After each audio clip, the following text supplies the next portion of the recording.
கர்த்தருக்கு மகிமை உண்டாவதாக. மீட்பின் திட்டத்தில் வெள்ளப்பெருக்குக்கு பிறகு ஆபிரகாமை தேவன் தேர்ந்தெடுத்தார். நோவாவுடைய மக்கள் வழியாக உலகம் மீண்டுமாக பெருகினது.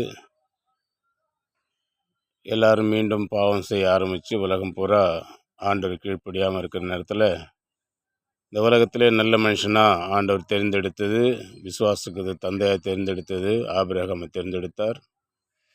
இந்த ஆபிரகாம் ஈசாக்கை பெற்றார். ஈசாக்கு யாக்கோப்பு ஏசாவை பெற்றாங்க. இந்த சரித்திரம் நமக்கு தெரியும். இவனுடைய சந்ததியில் ராஜாக்கள் தோன்றுவார்கள் சொல்லி ஆண்டவர் வாக்கு பண்ணார். இந்த ஆபிரகாம் தன்னுடைய சந்ததியை குறித்து ஒரு காட்சி ஒன்று காண்றார்.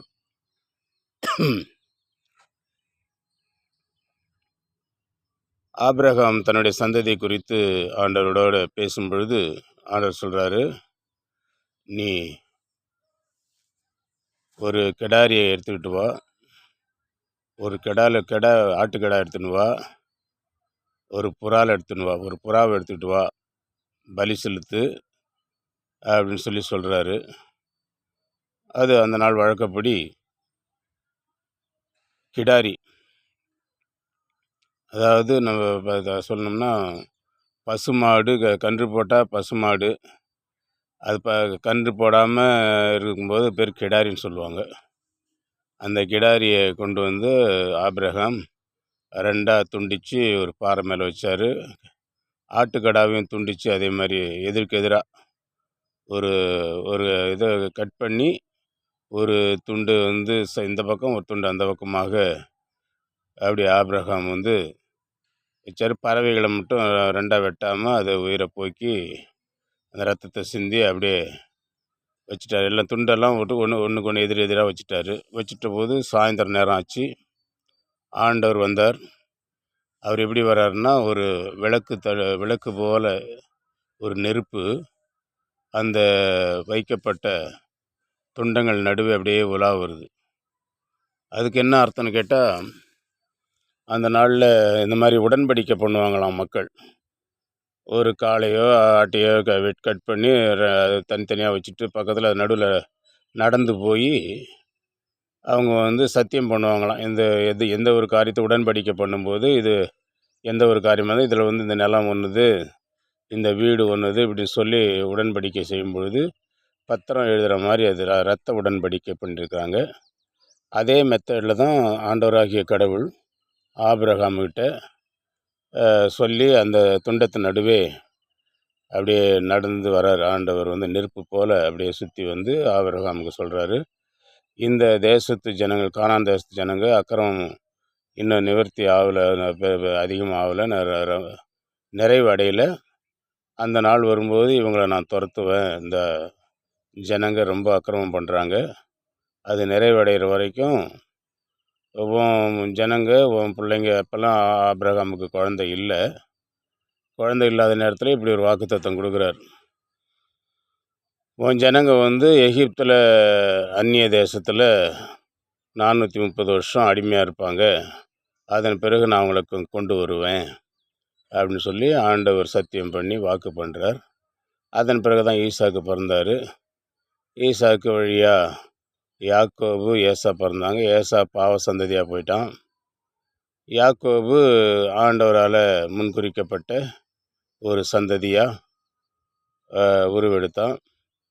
அந்த யாக்கோபுனுடைய பேரை தான் ஆண்டவர் மாற்றி அமைச்சார்.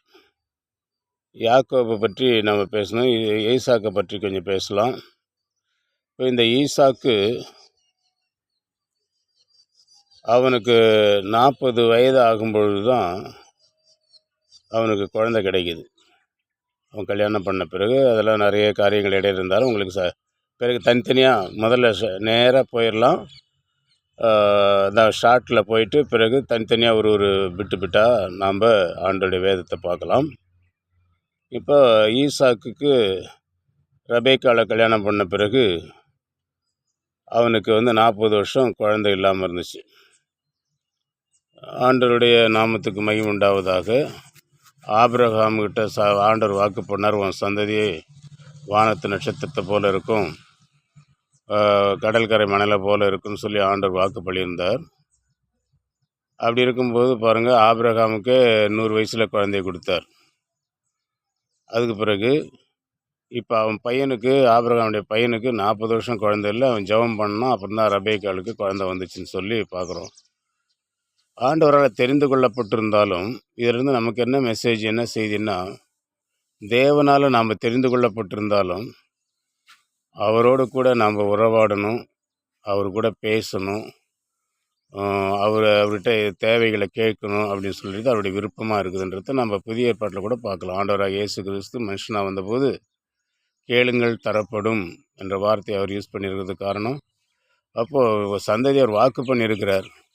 வானத்து நட்சத்திரத்தை போல தருவன்னு சொன்ன பிறகு பாருங்கள், ஆபிரகாமுக்கு 100 வயசில் கொடுத்தாரு. அந்த விசுவாசம் குறையாமல் இருக்கணுன்றது தான் ஆண்டோடைய விருப்பம். நம்ம வாழ்க்கையில் கூட ஆண்டவர் எல்லாவற்றையும் வாக்கு பண்ணியிருக்கிறார். சில நேரங்களில் அவர் வறட்சி போல நமக்கு வாழ்க்கையில் இருக்க மாதிரி தெரியும், ஆனால் உண்மை அது இல்லை. அவரோடு கூட நம்ம உறவு கொண்டு, அவரோட பேசிக்கொண்டு, அவருடைய தேவைகளை கேட்கும் பொழுது தேவன் குறித்த காலத்தில் நேர்த்தியாய் செய்து முடிக்கிற ராஜாதி ராஜாவாக இருக்கிறார். கர்த்தருக்கு மகிமை உண்டாவதாக. அப்போ ஈசாக்கு ஜெபம் பண்ணால் ரெட்டை குழந்தை ஆண்டவர் ஒரே டைமில் கொடுத்தாரு. அப்போது அந்த அம்மா அந்த வயிற்றில் சண்டை போட்டுக்கிறாங்க, 2 குழந்தைகளும். ரெபெக்கா வயிற்றில் ஏசாவும் யாக்கோபும் இருக்கும்போது வயிற்றுலேயே ஒரு சண்டை நடக்கிற மாதிரி ஒரு அப்படி இப்படியுமே பிறல்ற அந்த உணர்வுள்ள தாய் புரிஞ்சுக்குவா. அதனால் போய் இப்படி வயிற்றில் இப்படி இருக்குதே, என்ன ஆகுமோ ஆண்டவரேன்னு விசாரிக்கும்போது ஆண்டவர் பேசுகிறார், 2 ஜாதி உன் வயிற்றுலேருந்து வருதம்மா. அதனால் ராஜாக்கள் ஒரு ஜாதி நல்ல ஜாதியாக இருக்கும், இன்னொன்று பாவ சந்ததியாக போயிடும். அதனால் இவன் ராஜாக்கள்லாம் வருவாங்க உன் சந்ததியில் அப்படி சொல்லி மூத்தவன் இளையவனை சேவிப்பான் அப்படின்ற ஒரு வாக்கு ஒன்று கொடுக்குறார் ஆண்டவர். மூத்தவன் இளையவனை சேவிப்பான். இந்த வசனத்தை நீங்கள் பார்த்துட்டு வந்தீங்கன்னா இதன் பிறகு நிறைய மெசேஜில் நமக்குரிய சில காரியங்கள் நம்ம பார்க்க முடியும். மூத்தவன் இளையவனை சேவிப்பான்னு ஆண்டவர் சொன்னார். ஆனால் பார்த்தீங்கன்னா சரித்திரத்தை வாசிட்டு வரும்போது பார்த்தீங்கன்னா முறைப்படி பார்த்தா முன்னாடி பிறந்தவன் ஏசா, பின்னாடி கையை அவங்க குதிகாலை பிடிச்சிக்கிட்டே பிறந்தவன் யாக்கோபு. அப்படி இருக்கும்போது அவங்களுக்கு வயிற்றில் என்ன சண்டை நடந்ததாக ஊழியர்கள் சொல்கிறாங்கன்னா, நான் தாண்டா முன்ன போவேன், எனக்கு தான் சேஷ்டபுத்திர பாகம், முதல்ல பிறக்கிறவங்களுக்கெல்லாம் சேஷ்டபுத்திர பாகம் கொடுப்பாங்க இஸ்ரேல் மக்கள். அப்போ சேஷ்டபுத்திர பாகத்துக்கு ஆசை வச்ச மாதிரி அந்த சின்ன குழந்தை ஒன்றும் தெரியாத இருக்கும்போதே தேவன் அப்படி ஒரு சிந்தையை கொடுத்துருக்கிறார் குழந்தைங்களுக்கு. அந்த குழந்தைங்க நான் தான் முன்ன போவேன், நான் தான் பின்னமும் சண்டை போட்டுக்கிட்ட மாதிரியும், அவன் ஏசா வெளியில் வரும்போது அவன் காலை பிடிச்சிக்கிட்டே வெளியில் வந்தான் யாக்கோபுன்னு சொல்லி எழுதப்பட்டிருக்குது. இப்படி இருக்கிற சமயத்தில் மூத்தவன் இளையவனை சேவிப்பான்னு சொல்லும்போது, இப்போ யார் மூத்தவன் யார் இளையவன் அப்படின்னு பார்க்கும்போது, விஞ்ஞானப்படி பார்க்கணுன்னா மூத்தவன் 2வது பிறக்கிறவன் தான் மூத்தவன், முதல்ல பிறக்கிறவன் இளையவன். ஏன்னா உற்பத்தி ஆகும்பொழுது முதல்ல உற்பத்தி ஆகிறது 2வது பிறக்குமா, 2வது உற்பத்தி ஆகிறது முதல்ல பிறக்குன்னு சொல்லி மருத்துவ குறிப்பு சொல்லுது. அதனால் மூத்தவன் பார்க்கும்போது இவன் தான் மூத்தவன். அப்படி இருக்கும்போது இவன் முதல்ல பிறந்ததுனால ஏசா மூத்தவன் நம்ம பார்க்குறோம், இவன் தான் மூத்தவன் சொல்லி. ஆனால் உண்மையில் பாருங்கள், இந்த உலக காரியங்களில் ஆண்டவர் சொன்ன வாக்குப்படி பார்த்தா ஏசாவை தான் வணங்குறான் யாக்கோபு. 7 முறை பயந்து போய் திரும்பி மாமனார் வீட்டிலேருந்து வரும்பொழுது 7 முறை விழுந்து வணங்குறான். அப்போ அண்ணனுக்கு தான் பயப்படுறான், முதல்ல பிறந்தவனுக்கு தான் இவன் பயப்படுறான்.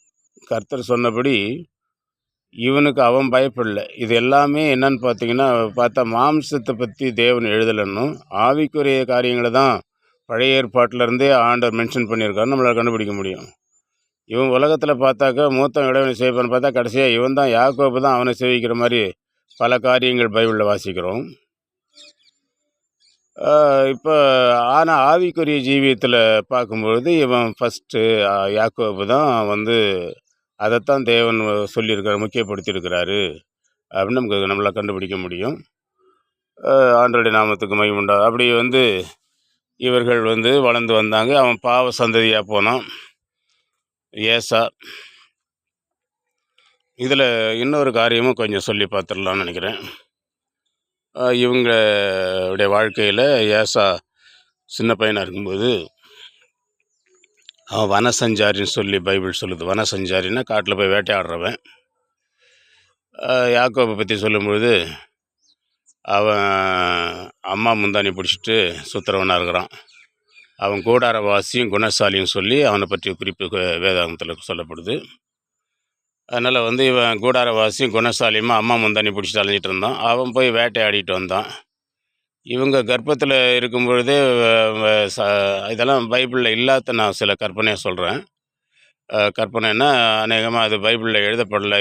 அநேகமாக அதாவது பொண்டாட்டி புருஷன் 2 பேரும் பேசிக்கும் பொழுது இது மாதிரிங்க கர்த்தர் சொன்னார், மூத்தவன் இளையவனை சேவிப்பான் அப்படின்னு சொல்லி சொன்னார்.